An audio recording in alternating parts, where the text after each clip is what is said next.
जय हिंद दोस्तों। तो अब हम लोग प्रश्न संख्या 14 को देखते हैं, जो कि पाठ समुच्चय क्लास 11 की विविध प्रश्नावली से लिया गया है।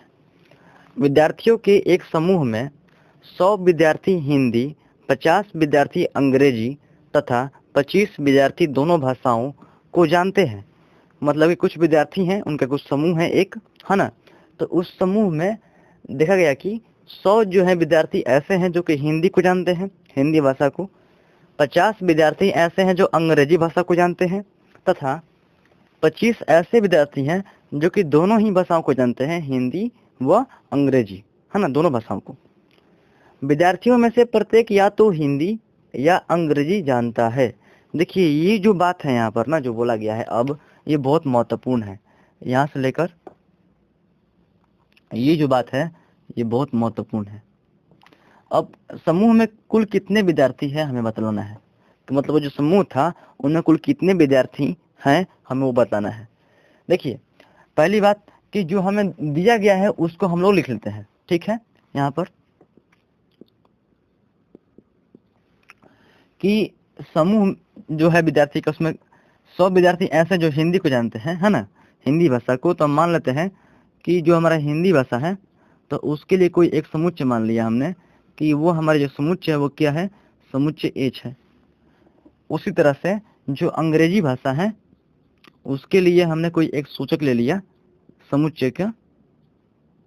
अंग्रेजी समुच्चय के लिए एक सूचक ले लिया क्या, तो मान लिए कि हम इंग्लिश है, इंग्लिश के लिए हम ई मान लिए। कुछ इस तरह से हम कुछ भी ले सकते हैं अवयव को सूचित करने के लिए, कोई भी कैपिटल में, है ना। अब 25 विद्यार्थी ऐसे जो दोनों भाषाओं को जानते हैं, मतलब कि देखिए 100 ऐसे विद्यार्थी हैं जो कि हिंदी को जानते हैं, हिंदी भाषा को। मतलब कि एच में जो कुल अवयव हो जाएगा वो कितना हो जाएगा, तो हमारा 100 हो जाएगा, है ना। और ई में कुल कितना अवयव हो जाएगा हमारा, मतलब जो अंग्रेजी को जानते हैं, तो हमारा 50। दोनों भाषा को जानने वाले कितने लोग हैं, 25, है ना। तो एच और ई दोनों के जो सर्वनिष्ठ होगा, जो इंटरसेक्शन समुच्चय होगा, सेट होगा, उसमें कितने आ जाएंगे, 25 आ जाएंगे, ठीक है। तो जो दिया गया था उसको हमने लिख लिया। बाकी जो ये लाइन दिया गया है कि विद्यार्थियों में से प्रत्येक या तो हिंदी या अंग्रेजी जानता है, इसका मतलब हुआ कि जो समूह था विद्यार्थियों का, उस समूह में से जितने विद्यार्थी हैं उनमें से प्रत्येक विद्यार्थी या तो हिंदी जानता है, या तो अंग्रेजी जानता है, या तो दोनों जानता है, ठीक है ना। तो इसका मतलब कि वो जो समुच्चय हुआ ना, वो जो जो समूह हुआ विद्यार्थियों का, वो किसका होगा, तो वो होगा हमारा एच और ई के सम्मिलन का समुच्चय होगा। जो समूह है वो समूह में जो कुल विद्यार्थी होंगे, यानी यहाँ पर विद्यार्थी क्या है, अवयव है ना। तो उनमें जो कुल विद्यार्थी होंगे, मतलब उनमें जो कुल अवयव होंगे, उन कुल अवयव जो समुच्चय बनेगा वो क्या होगा हमारा, तो एच और ई दोनों के सम्मिलन का जो समुच्चय बनेगा वो होगा। अच्छा, ऐसा कैसे, तो ऐसा इसलिए, है ना, कि जो वो समूह है, समूह में किन तरह लोग हो सकते हैं, यहाँ पर बताया गया है यहाँ पर कि प्रत्येक विद्यार्थी या तो हिंदी या तो अंग्रेजी जानता है उसमें, है ना।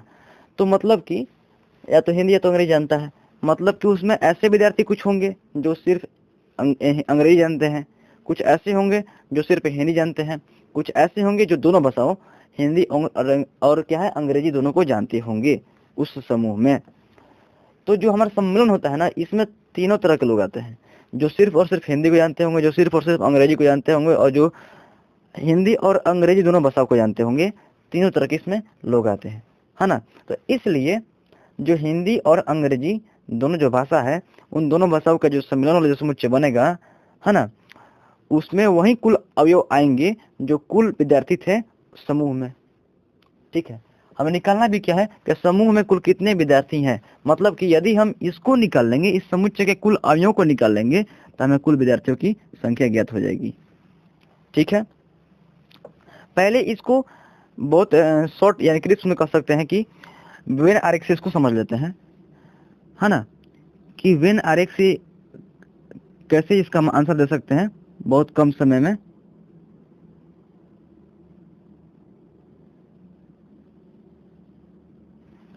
देखिए, ये हमारा आयत हो गया, जो कि हमारा किसके लिए होगा, तो सर्वात्रिक समुच्चय के लिए होगा। अब यहाँ पर दो हम वृत्त ले लेते हैं, एक समुच्चय एच के लिए मतलब कि हिंदी के लिए, और दूसरा जो होगा समुच्चय ई के लिए मतलब कि अंग्रेजी के लिए। ठीक है, ये हमने मान लिया कि हमारा जो वृत्त है समुच्चय एच के लिए यानी कि हिंदी के लिए है, और ये हमारा जो वृत्त ये हमारा इंग्लिश यानी अंग्रेजी के लिए है। ठीक है, ई मतलब कि अंग्रेजी के लिए। 100 लोग होंगे जो हिंदी जानते हैं, मतलब कि ये 100 लोग कहाँ आएंगे, तो ये पूरा जो वृत्त है एच का इसमें आएंगे। इतना तो हमें समझ में आ गया इससे। ठीक है, अब देखिए इस पे जाइए, पहले इसका वैल्यू रखिए उसके बाद किसी का वैल्यू रखिए, आसान रहता है। हिंदी और अंग्रेजी दोनों को जानने वाले जो कुल होते हैं 25 यहाँ पर दिए गए हैं अवयव मतलब विद्यार्थी, तो हिंदी और अंग्रेजी कुल जो जानते हैं विद्यार्थी वो कहाँ पर आएंगे, तो हमारे इसमें आएंगे, जो कि कुल संख्या कितनी है 25 है। तो ये जो क्षेत्र है ना, यहाँ पर ऐसे लोग आएंगे जो हिंदी को भी जानते हैं और अंग्रेजी को भी जानते हैं, क्योंकि ये जो क्षेत्र है वृत्त एच में भी आ रहा है और वृत्त ई में भी आ रहा है। ठीक है, हिंदी का भी वृत्त में आ रहा है, समुच्चय में आ रहा है, और जो हमारा अंग्रेजी है उसका भी वृत्त समुच्चय में आ रहा है, वृत्त में या फिर समुच्चय में भी आ रहा है। ठीक है ना, तो यहाँ पर जो कुल लोग कितने दिए गए हैं विद्यार्थी, तो 25 दिए गए हैं जो कि दोनों भाषा को जानते हैं। अब देखिए हिंदी को कुल जो जानने वाले लोग थे 100 थे, 100 में से 25 ऐसे हैं जो कि अंग्रेजी को भी जानते हैं, तो बस कितने गए 75 जो कि सिर्फ और सिर्फ हिंदी को जानते हैं। ठीक है,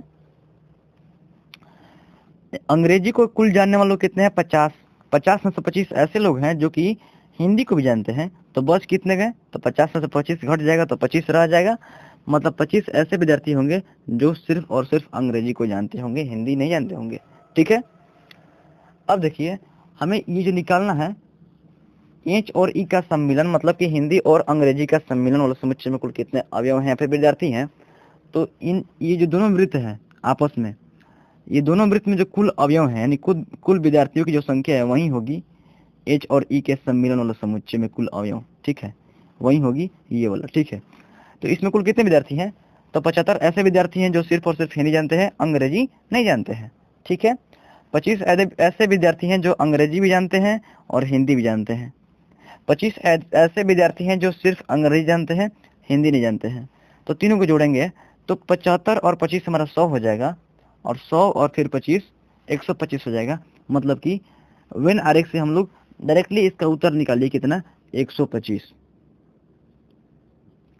ठीक है, लेकिन इसको हम लोग इस तरह से आंसर पेपर में नहीं करेंगे, इसको जो सूत्र होता है हमारा उससे करेंगे। सूत्र क्या होता है, तो ए, यहाँ पर ए नहीं लिया है ना, यहाँ पर क्या लिए है ई लिए हैं और एच लिए हैं समुच्चय को, तो हम यहाँ पर ए का बात नहीं करेंगे, ए बी का नहीं बात करेंगे, हम ई और एच का बात करेंगे। तो कहने का अर्थ है कि जो हमारा समुच्चय एच और ई होगा दोनों के सम्मिलन में जो कुल अवयव होंगे बराबर होगा किसके, समुच्चय एच में कुल अवयव जोड़ समुच्चय ई में कुल अवयव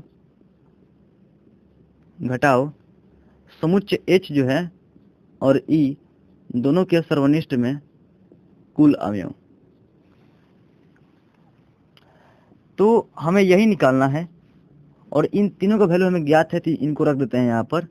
ठीक है ना, तो निकल कर आ जाएगा कि एच और ई दोनों के सम्मिलन में हिंदी और अंग्रेजी दोनों के सम्मिलन में कुल कितने लोग होंगे, तो एच के लिए मतलब हिंदी को कुल कितने लोग जानते हैं, तो 100 लोग जानते हैं, तो 100 यहाँ पर रख दिए हम, प्लस अंग्रेजी को कुल कितने लोग जानते हैं, तो 50 लोग जानते हैं, तो 50 हम यहाँ पर रख दिए।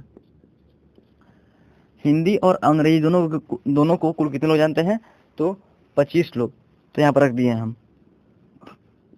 ठीक है, अब देखिए इनको हम लोग आपस में जो हमारा ऑपरेशन को कर लेते हैं यहाँ पर कि अंग्रेजी और हिंदी दोनों को जानने वाले कुल लोग कितने हो जाएंगे अब, तो 100 और 50 150 हो गया, और 150 में से 25 घट जाएगा यहाँ ये वाला दोनों का सर्वनिष्ठ वाला, तो कितना बच जाएगा हमारा 125, यानी 125 लोग हमारे यहाँ पर उत्तर आ गए। 125 लोग ऐसे होंगे है ना जो समुच्चय उस समूह में कुल विद्यार्थी होंगे।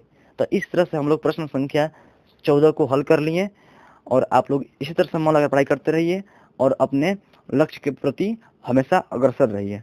धन्यवाद।